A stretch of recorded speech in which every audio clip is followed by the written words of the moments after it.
सिद्धांत दिया। 15,000 साल पहले आदियोगी ने यह कहा था। मैं चाहता हूं कि आप इसकी ओर ध्यान से देखें। क्या आप डार्विन के विकासवादी सिद्धांत के बारे में कुछ जानते हैं?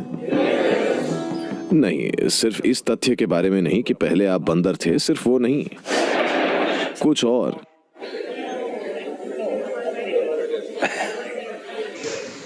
वो ज्ञान अच्छा है, लेकिन आदियोगी ने कहा इस ग्रह पर जीवन का पहला रूप पानी में था।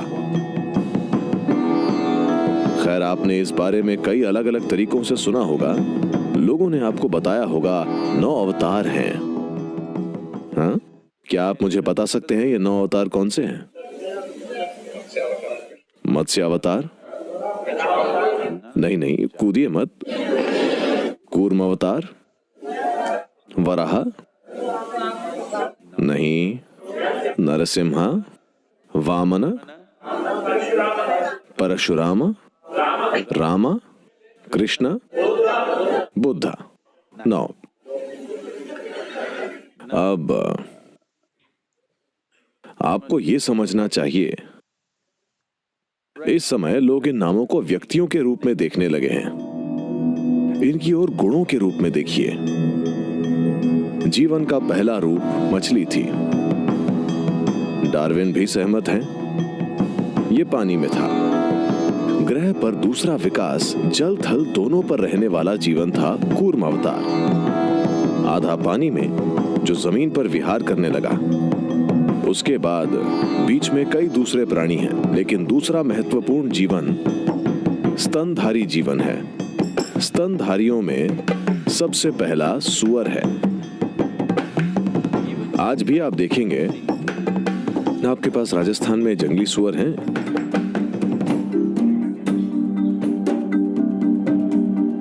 आप पाएंगे कि सभी जानवरों में जंगली सूअर या सूअर सबसे ज्यादा भौतिक प्राणी है।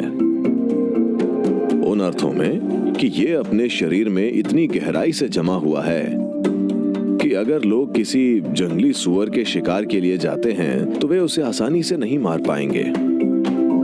हम जहां हैं, हम वर्षा वनों के पास में हैं। यहाँ कबायली गांव हैं। ये बच्चे जो स्कूल जाते हैं, मैं 10-12 साल के लड़कों की बात कर रहा हूँ, जब वे वापस आते हैं, अगर उन्हें कोई हिरण दिखाई देता है तो वे छड़ी उठा लेते हैं। वे यूं ही कहीं से छड़ी उठा लेंगे, हिरण पर हमला करेंगे और उसे मार देंगे। मैं कह रहा हूँ कि स्कूल के लड़के बस एक लकड़ी से दूसरे स्तनधारी इस तरह से बने हैं। आप भी, आपके सिर पर एक आघात और आप मर जाएंगे। पर एक जंगली सूअर इस तरह नहीं होता। ये आसानी से नहीं मरता क्योंकि भौतिकता में इसकी जड़ें बहुत गहरी होती हैं। आज भी अगर आप किसी को शरीर से बहुत जुड़ा हुआ देखते हैं तो आप कहते हैं वो सूअर जैसा है, नहीं? क्योंकि Pig represents excessive physicality. सूअर बहुत ज्यादा भौतिकता को दर्शाते हैं। तो वे जिस पहले स्तनधारी का वर्णन करते हैं वो एक सूअर है। अगला क्या है? नरसिम्हा, आधा मनुष्य आधा पशु। अगला है वामन, एक बौना मनुष्य। उससे अगला एक पूर्ण विकसित मनुष्य है जो परशुरामा है, लेकिन भावनात्मक रूप से अस्थिर है। इतने अस्थिर कि उन्होंने अपनी ही मां का सिर काट दिया। अगले हैं राम, एक शांत मनुष्य। अगले कृष्ण हैं, एक प्रेम पूर्वक मनुष्य। उससे अगले बुद्ध हैं, एक ध्यानशील मनुष्य। उससे अगले को एक रहस्यवादी मनुष्य होना है। हर कोई दावा कर रहा है वो मैं हूं, वो मैं हूं, वो मैं हूं। आपको समझना चाहिए, ये कोई व्यक्ति नहीं है। ये लोग सिर्फ उन गुणों के प्रतिनिधि हैं जिनकी हम बात कर रहे हैं। तो जीवन इस तरह विकसित हुआ। मेरा विश्वास कीजिए, ये डार्विन के विकासवाद के सिद्धांत के एकदम समांतर चल रहा है। ये 15,000 साल पहले है। उन्होंने गलापागोस द्वीप पर जाकर चीजों को माइक्रोस्कोप में नहीं देखा। वे अपनी आंखें बंद करके बैठे और देखा कि अगर आप इसमें पर्याप्त गहराई तक जाते हैं तो इसमें एक विकास मूलक स्मृति है। अगर कोई विकास मूलक स्मृति नहीं होती, मान लीजिए आप एक पुरुष हैं और आप एक तरबूज खाते हैं, कुछ समय बाद ये एक मनुष्य बन जाता है। हाँ? अब आप एक स्त्री हैं, अगर आप तरबूज खाती हैं तो ये स्त्री बन जाएगा। अगर एक गाय तरबूज खाती है तो ये गाय बन जाता है। ऐसा इसलिए हो रहा है There is something called as evolutionary memory. क्योंकि यहाँ विकास मूलक स्मृति और जेनेटिक स्मृति नाम की कोई चीज है। विकास मूलक स्मृति निर्धारित कर रही है कि आप सिर्फ मनुष्य रूप लें। अचानक आपने एक स्मार्ट तरबूज खाया और आप कंफ्यूज्ड हो गए और एक गाय बन गए, ऐसी चीज कभी नहीं होगी, ठीक है। और जेनेटिक स्मृति है जो साफ साफ कहती है ये एक स्त्री का शरीर है, आप जो चाहे खाइए, ये केवल एक स्त्री ही बनेगा, पुरुष नहीं। क्योंकि जेनेटिक स्मृति ज्यों की त्यों है। यही कारण है कि लोग जेनेटिक इंजीनियरिंग के खिलाफ जूझ रहे हैं। पहले आप पेड़ पौधों से छेड़छाड़ करते हैं और फिर जानवरों के साथ, फिर ये आप तक आ जाएगा। तब आपको नहीं पता होगा। अगर वे कोई गलती करते हैं तो आप फिर से आधे मनुष्य और आधे पशु बन जाएंगे। हमें नहीं पता क्या होगा। तो जेनेटिक इंजीनियरिंग के लिए यही प्रतिरोध है, क्योंकि जब आप बुनियादी सामग्री के साथ छेड़छाड़ करने लगते हैं तो आपको नहीं पता है कि क्या होगा, क्योंकि हमने इसे पूरी तरह नहीं समझा है। तो उन्होंने अपनी विकास मूलक स्मृति को देखा और वे कहते हैं पहले हम मछली थे, फिर हम ये थे, ये सभी 9 चीजें, और अब आप यहाँ हैं। अब जबकि आप यहाँ हैं, आपने ये मनुष्य रूप लिया है। अगर आप यहाँ से विकसित होना चाहते हैं तो आप सिर्फ सचेतन रूप से विकसित हो सकते हैं। आपका शारीरिक विकास पूरा हो चुका है। इसके लिए एक पूरा गणित है कि क्यों आपका शारीरिक विकास पूरा हो चुका है। इसके बहुत बहुत से पहलू हैं। मैं गणित में नहीं जाऊंगा। कुछ महिलाओं ने इनकार से सिर हिलाया है, नहीं हमें गणित नहीं चाहिए। लेकिन गणित के बिना कोई रहस्यवाद नहीं है। To put it very simply, इसे बहुत सरलता से कहें तो आप अभी जो हैं उसकी प्रकृति स्मृति का एक परिणाम, उसका एक जटिल मिश्रण है। आपकी विभिन्न स्मृतियों का मेल। आपका इस तरह का शरीर विकास मूलक और जेनेटिक स्मृति के कारण है।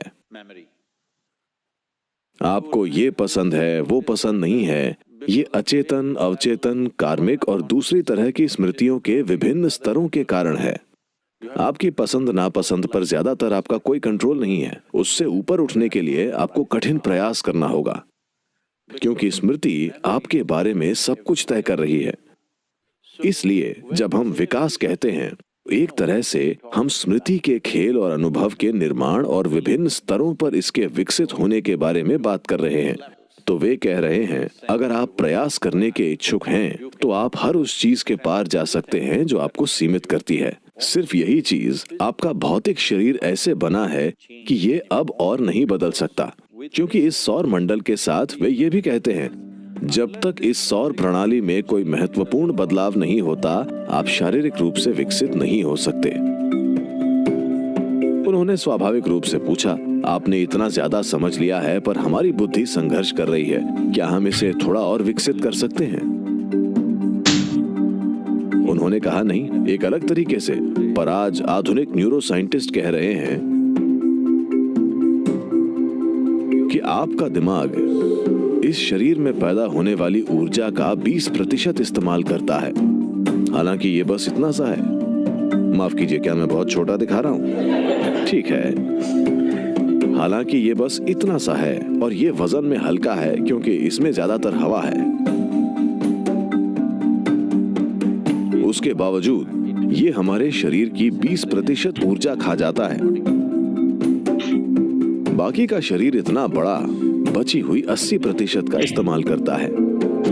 तो अगर आप अपनी बुद्धि को बढ़ाना चाहते हैं, अगर आप दिमाग का आकार बढ़ा देते हैं, तो उसके लिए जिस मात्रा में ऊर्जा की जरूरत होगी वो शरीर उपलब्ध नहीं करा सकता। इसलिए आप अपने दिमाग का आकार नहीं बढ़ा सकते। ऐसा करने का एक दूसरा तरीका है कि आप उसी आकार में ज्यादा न्यूरॉन या स्नायु भर दें। तब आपकी बुद्धि प्रकाशमान हो सकती है, लेकिन हर समय भारी मात्रा में क्रॉस कनेक्शन और भ्रम बने रहेंगे और आप बहुत ज्यादा बेचैन हो जाएंगे। हो सकता है आप